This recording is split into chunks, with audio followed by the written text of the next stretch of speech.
Friends, welcome to TJ official. आज से हम श्री कृष्ण के नाम और उनसे जुड़ी हुई कहानियाँ सीरीज़ को शुरू करने जा रहे हैं। जब इस सीरीज़ के बारे में मैं नाम सोच रही थी तभी पहला नाम मेरे दिमाग में आया रणछोड़, क्योंकि ये नाम से रिलेटेड बहुत ही ज़्यादा क्यूरियोसिटी और कन्फ्यूजन लोगों में देखने को मिलती है। क्योंकि ये नाम सुनते ही पहले ही दिमाग में क्या आता है? रण छोड़, यानी कि रण छोड़कर भागना। क्या सच में श्री कृष्ण रण छोड़कर भाग गए थे? क्या बस कहानी इतनी ही है? नहीं, बिल्कुल भी नहीं।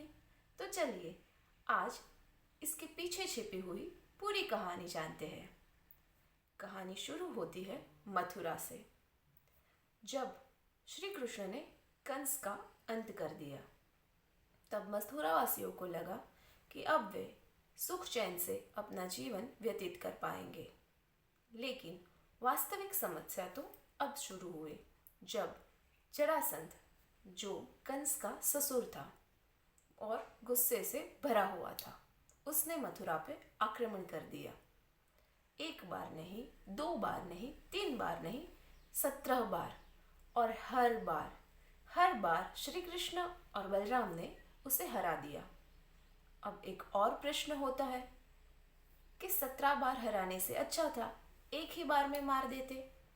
पर दोस्तों, हर किसी की मृत्यु का समय निश्चित होता है और अभी जरासंध की मृत्यु का समय नहीं हुआ था। उसके पापों का घड़ा अभी नहीं भरा था, इसीलिए श्री कृष्ण ने उसे छोड़ दिया। श्री कृष्ण हमेशा सोचते थे कि युद्ध तो मैं हर बार जीत जाता हूँ, लेकिन युद्ध के बाद घायल सैनिक, डरी हुई प्रजा, बिखरे हुए परिवार और थकी हुई मथुरा, युद्ध जीते जा रहे थे पर मथुरा हार रही थी और वो अपनी शांति हार चुकी थी। इसी बीच एक और समस्या सामने आई, जब जरासंध ने काल्यवन नामक असुर को साधा, जिसे वरदान प्राप्त था कि युद्ध में उसे कोई नहीं हरा सकता, और वो मथुरा पर अपनी समस्त सेना के साथ आक्रमण कर देता है। अब श्री कृष्ण अच्छी तरह से जानते थे कि अगर ये युद्ध हुआ तो उसका एक ही परिणाम होगा और वो है विनाश। और कृष्ण कदापि नहीं चाहते थे कि उनकी प्यारी मथुरा का विनाश हो। इसीलिए जब काल्यवन ने आक्रमण किया तो श्री कृष्ण रण छोड़कर भाग गए।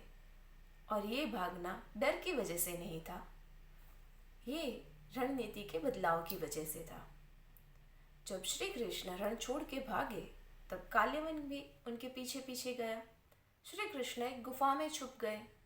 काल्यवन उन्हें ढूंढते ढूंढते वहां पहुंचा।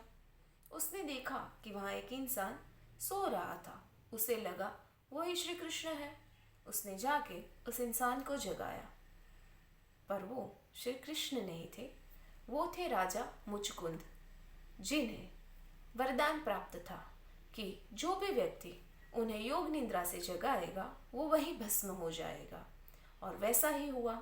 जैसे ही काल्यवन ने राजा मुचकुंद को जगाया, उनकी दृष्टि उस पर पड़ते ही काल्यवन भस्म हो गया। अब सोचिए, इतने ताकतवर शत्रु को कृष्ण ने बिना शस्त्र के ही परास्त कर दिया, उसका नाश कर दिया। तो अब आप कहिए कि श्री कृष्ण डर के मारे भागे थे? जिस व्यक्ति ने महाभारत जैसे महान युद्ध को बिना शस्त्र उठाए पांडव सेना को जिता दिया था, वो श्री कृष्ण एक असुर से डरेंगे या उससे हार जाएंगे? ऐसा संभव ही नहीं है। तो इस कहानी से हमें क्या सीख मिलती है? कि हर बार पीछे हटने का मतलब डरना नहीं होता, हारना नहीं होता। शायद ऐसा हो सकता है कि आप अगर पीछे हटते हो तो यह आपकी नई जीत की शुरुआत भी हो सकती है। तो दोस्तों, जब कृष्ण जो भगवान थे, उन्होंने अपनी प्यारी मथुरा और मथुरा वासियों के लिए रणछोड़ कहलाना भी पसंद किया, तो हम इंसान हैं, लोग क्या सोचेंगे ये सोचकर डर से हम जी नहीं पाएंगे। इसीलिए पीछे हटने से मत डरो, डट कर सामना करो, तुम्हें सफलता जरूर प्राप्त होगी। और इसी सीख के साथ ये कहानी हम यहीं समाप्त करते हैं।